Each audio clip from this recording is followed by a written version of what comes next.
Well, got the tire off. The wheeling tire. Look at those lugs in perfect shape. I don't know if somebody ever replaced them, but man, they are just sweet. And I'm suspecting a collapsed line, but this thing, I don't know, you can't tell what it looks like inside, but it seems, I wonder what else it could be, why the brakes in the front wouldn't work. Proportion involved? I don't know, we'll get into it. I want to look at them anyway, it doesn't matter. I can't get anything done because I keep stopping the video. But the cotter key and the cat, this thing is pristine. It was a brand new cotter key. The bolt, the preload on this was perfect. And look how nice it is. Look at the washers all clean. It's got a lot of grease. I'm thinking these were repacked recently. I mean, who knows really, but wow, nice looking. Just gonna keep everything in a clean container. So the slotted washer was brand new. Definitely, so's the nut.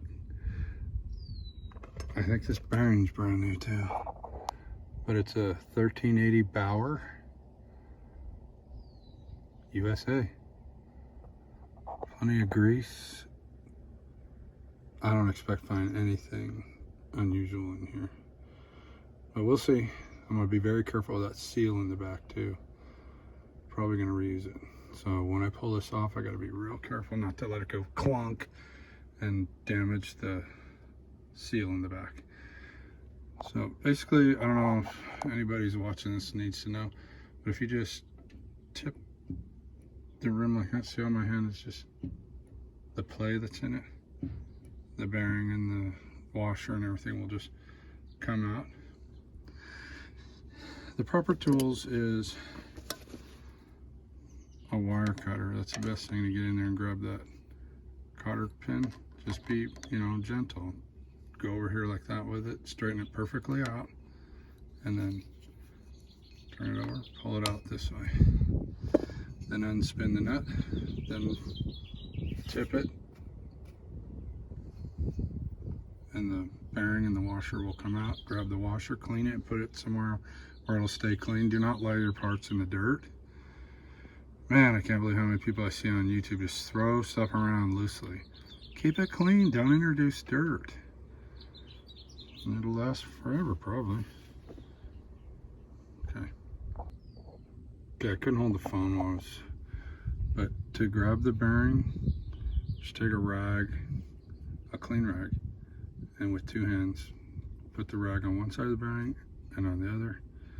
And so, because there's no way to hold it or grab it. Don't use a tool, don't scratch, don't get in there like that. But, and then set it down on a clean rag like this and wrap it up. Don't even leave it out in the dust. You know, I'm working in the yard here. Okay, then put it away somewhere in your container. Right in there. All right, back with the F-350. It's a 1964. Look, it's only got one. So this is non-centric, right? Well, technically it's centric because it does operate off of here. But it's a single. Notice how it doesn't have one on each side pushing them out. It only pushes the front one out. And look at the linings on this. They're freaking brand new. Wow. I didn't look at the drum yet. I set it down on a rag and then I covered it. I don't want any dirt getting inside that hub. But one of the first things you want to do, and the hardware looks good too, it's kind of dirty and rusty. It's sat for a long time. But something tells me that before it sat, somebody had given it lots of love and care. So we're going to get in here, clean all the grease out so that I can wash this. But I ordered new wheel cylinders, and here's the first thing you want to do with when you get in here. Is pull this dust cap off. Okay, we have extreme rust. Look at it, just, oh my word. So, but not leaking. Oh my goodness. Where did all that rust come from?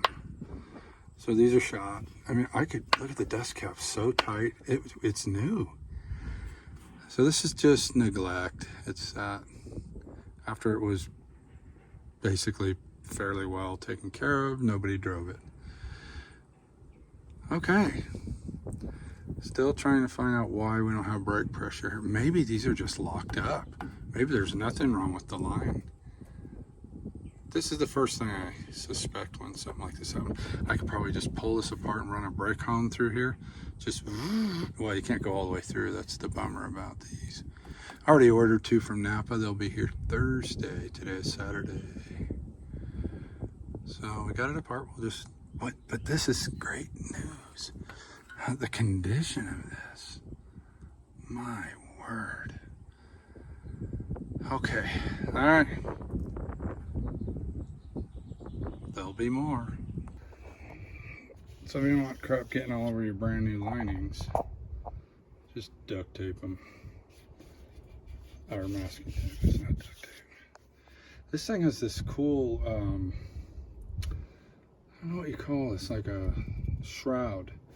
So if anything leaks from the wheel bearing, it goes down in this little cup and drains out the back of the backing plate. That's freaking just awesome. And that looks brand new. It's got like a brand new gasket. I mean, somebody was in here just doing a job. All this hardware is brand new. You could tell. It's got paint. Like, I don't know how many years ago. Probably 10, 15 years ago. And then never drove it. The shoes don't have any wear on them. None. Zero. They might have, you know what? They may have had brake problems as soon as they put it together and went, hey, I can't figure this out. I don't know what's going on. But this is all brand new and they still don't work. I'm probably going to open the bleeder next and see if I can get some fluid to come out, but I don't see the point. I'm replacing all. I'm going to replace that cylinder next weekend. But I'm curious to see if I can get fluid through that hose. If I open the bleeder and fluid comes out after I press the brake, then the only thing that was wrong with this was these cylinders are locked up, which I'm sure that they are. The amount of rust that's inside that, behind that brand new dust cap. Tell you what. I'm puzzled though, how did it get so rusty just from sitting? All right, let's hose it off. Hit it with compressed air and then spray it with WD-40. This is the way I want it to look. When you get done with it, it should be dripping with WD-40. But, you know, just look at that. I think even the adjuster was brand new. I'll be darned. I'm not taking it apart until next weekend, but I will try bleeding the, I think I'll go crack that bleeder right now. I wonder what size it is. What size are these bleeders? I guess I'll have to look and see. So the answer was, it's a 3/8. Now, oh yeah, she just cracks nice and loose. Is anything coming out? Yep, she's dripping right away. Let's tighten it back up and go look in the master cylinder. So I think the only thing that was wrong with this was our little rusty friend in there. Oh, I forgot to open that and wrench in there. It's okay, I'm taking the whole thing off anyway. Got a new one coming. Might need some of that. Well, just like everything else in the thing, it's pristine. There's no dirt. The fluid is, I think it's brand new, everything. My word. Perfectly clean, no rust, no dirt. Full to the top. Fluid looks brand new. My word. It's Well, I just don't even know what to say, except it's a beautiful day. Wow, hope the left side is good. We'll see. Okay, for all you guys wondering how do you get a grease cap off, this is the proper tool. Okay, just take it, open it up. See if I can do this one-handed. Get a grip on it, a couple wiggles. That's how you do that.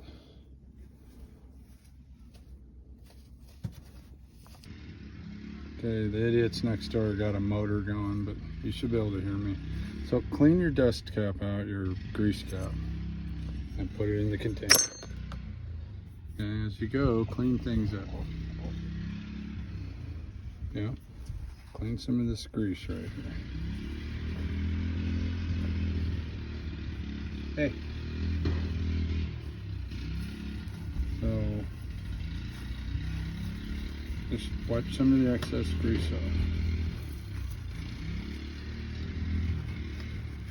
So you're not making a mess.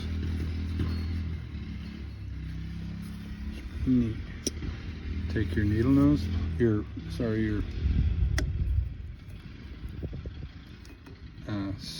side cutters. These are called side cutters. Be careful, just don't get in a hurry. As it is, I can't see, and I'm looking through a phone. But be careful and just push this over so that the cotter pin is actually just straight. Then you don't have to pry it out or anything, just gently pull it out. Make sure it's clean and throw it in your bucket. So I'm gonna put the phone down. But you'll notice this side is the same. Brand new nut, brand new cotter pin, brand new washer. I'm pretty sure the brakes are brand new. Okay, so take the nut off. And again, all you gotta do is just rock this drum back and watch the washer and the nut and the bearing. See how it's shot out? Now if you want, you could, if you pull on the washer right now, it's easy to grab and the bearing will come with it. But you got to be aware not to let the drum be dropping down, and because right now it's going to rest on the shoes, and these shoes were not adjusted very tight. That's why this wheel was spinning freely. It's all stuff you got to consider. So anyways, if you do want to take the bearing, which I'm going to do, I didn't do it on the other side. You can, I'll have to have two hands, so I can't operate the phone, but that's what I'll do. Right now I'm gonna just grab that, put it inside a clean rag, and it'll go inside the bucket. Then we'll take the drum off carefully. So, the 64 Ford F-350 wheel cylinder, same as the other side, full of rust.